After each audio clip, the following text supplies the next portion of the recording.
In a world where people rush past each other without ever stopping to see the quiet battles being fought in silence, sometimes a story unfolds that reminds us of the power of compassion, of second chances, and of the kind of love that doesn't arrive with fireworks, but instead with the steady warmth of a hearth on a cold winter's night. Tonight, I will tell you the story of a lonely woodsman who lived with only the sound of the forest for company, until one bitter evening, fate placed a widow and her 3 children at his door. What began as an act of kindness would grow into something he never imagined, a family forever. The woodsman's name was Elias. He was tall, broad-shouldered, with hands roughened by years of felling trees and splitting logs. His cabin sat deep in the forest, away from the village, where people spoke of him as if he were half wild, a man who preferred the company of pines and rivers to that of other men. They said he was stern, silent, maybe even broken, but no one truly knew him. For in the quiet of his cabin, Elias carried memories he never spoke of. Memories of a young woman he once loved, who had fallen ill and left this world far too soon, before they could build the life they dreamed of. Since her passing, the woods became both his refuge and his prison. Each morning he rose with the sun, cut wood, hunted for food, and mended what needed mending. Each evening he returned to an empty cabin, cooked a simple meal, and sat by the fire listening to the creak of the logs. It was a life of solitude, harsh but steady. He told himself he didn't need anyone. He told himself he preferred it that way. Yet sometimes, in the silence, he would imagine the sound of children's laughter echoing between the trees, or the voice of a woman humming as she prepared a meal.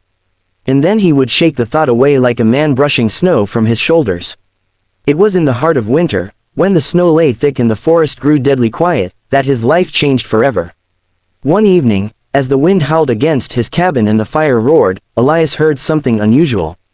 A faint knock. He thought at first it was the wind rattling a loose shutter, but then he heard it again, 3 slow knocks, trembling. He rose, frowning, and opened the heavy door. There, shivering in the swirling snow, stood a woman and 3 children. The woman was pale, her dark hair dusted with frost, her eyes full of desperation. The children clung to her, their cheeks red with cold. The oldest, a boy of perhaps 12, tried to stand bravely though his lips trembled. The younger 2, a girl of 8 and a boy no older than 5, buried their faces against their mother's coat. "Please," the woman whispered, her voice breaking. "We've nowhere else to go." For a long moment Elias only stared. Strangers were rare in these woods, and rarer still on such a night. But something in her eyes, a mixture of fear, exhaustion, and fierce determination, cut through the ice around his heart. He stepped aside. "Come in," he said. They stumbled through the door, stamping snow from their boots. Elias shut the door against the storm and guided them toward the fire. The warmth washed over their frozen faces, and the children huddled close, their small hands outstretched. Elias fetched blankets, draping them over narrow shoulders, and set about heating broth. As the cabin filled with the smell of simmering soup, the woman finally spoke. Her name was Anna. Her husband had died the previous spring in an accident while working in the village quarry, leaving her with 3 children and little means. She had struggled through the summer, taking in washing, doing odd tasks, but when winter came, hunger grew sharper. Neighbors helped at first, but soon turned their backs, each busy with their own survival. Finally, with nothing left and no roof to shield them, Anna gathered her children and wandered into the forest, hoping against hope to find a miracle. Elias listened, saying little. He watched the children eat, their thin faces lighting up with each spoonful. He noticed how Anna, though clearly starving herself, gave half her portion to her youngest without hesitation. Something stirred in him then, an ache he had buried long ago. That first night, Elias gave up his bed to Anna and her children, sleeping instead in a chair by the fire. He told himself it was only for the storm, only until they found their footing. But as the days passed, and the snow outside grew deeper, he found reasons to keep them. Anna insisted on helping. She cooked, swept the cabin, mended his clothes with careful stitches. The children followed him outside, asking questions as he chopped wood. The eldest, Peter, tried to imitate his swings, while the younger ones played in the snow, their laughter ringing like bells through the trees. For the first time in years, the cabin was filled with voices, with warmth that was more than just firelight. At first, Elias resisted it. He remained quiet, gruff, keeping his heart guarded. But slowly, little by little, the walls he had built began to crack. He found himself teaching Peter how to sharpen an axe, showing the girl, Clara, how to whittle small animals from scraps of wood. He lifted the youngest, Samuel, onto his shoulders and let him ride as he hauled logs. The children began calling him, Mr. Elias, their voices bright with trust. And Anna, he noticed her too.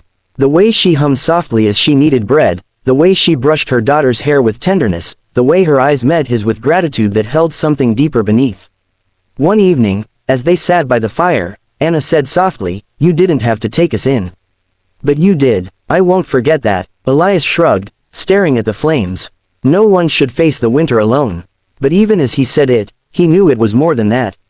Weeks turned into months. The snow melted, the forest awoke, and still Anna and her children remained. By then, it no longer felt strange. It felt natural, as if the cabin had always been meant to hold more than one soul. Together, they planted a small garden, tended chickens Elias had once kept more out of duty than care, and built a rhythm of life that was no longer his alone. Of course, not everyone approved. When Elias came into the village with Anna and the children, whispers followed them. Some said he had taken advantage of a poor widow, others that she was only using him. But Elias paid no mind. He had lived too long caring nothing for gossip.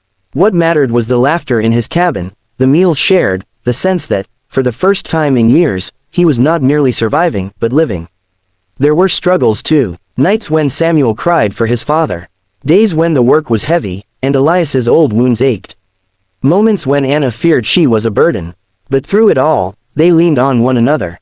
Elias, who had once thought himself incapable of love again, found it blooming in unexpected ways, in the trust of the children, in the quiet strength of Anna's smile. One spring evening, Peter handed Elias a small carving he had made under his guidance. It was crude, but recognizable, a figure of a man holding hands with three smaller ones. "It's you," Peter said shyly, "with us." Elias's throat tightened. He held the carving carefully, as though it were more precious than gold. For the first time, he realized the truth. He had not only given this family shelter. They had given him something greater. They had given him back a home. Years passed, and the cabin that had once echoed with silence became a place of gathering. The children grew, Peter strong and tall, Clara graceful and wise, Samuel mischievous and bright. Anna's hair streaked with silver, but her eyes never lost their warmth. And Elias, once the lonely woodsman, found himself surrounded by the very thing he had long ago believed lost to him, family. In the end, people stopped whispering. They saw instead the bond that had formed, unshakable as the roots of the great pines. Elias never called the children his by blood, but they knew no other father. And when the years turned him gray and weary, it was Anna's hand he held, and their children's voices he heard, filling the cabin with life. The lonely woodsman had taken in a widow and her three children, unaware of what destiny had in store. But fate has a way of weaving stories we never expect. In giving them shelter, he had opened his heart, and in return, they had given him the greatest gift of all. A family forever. So remember, sometimes the smallest act of kindness, opening a door on a snowy night, can change the course of a life. And if this story touched your heart, don't forget to like, comment, and subscribe for more.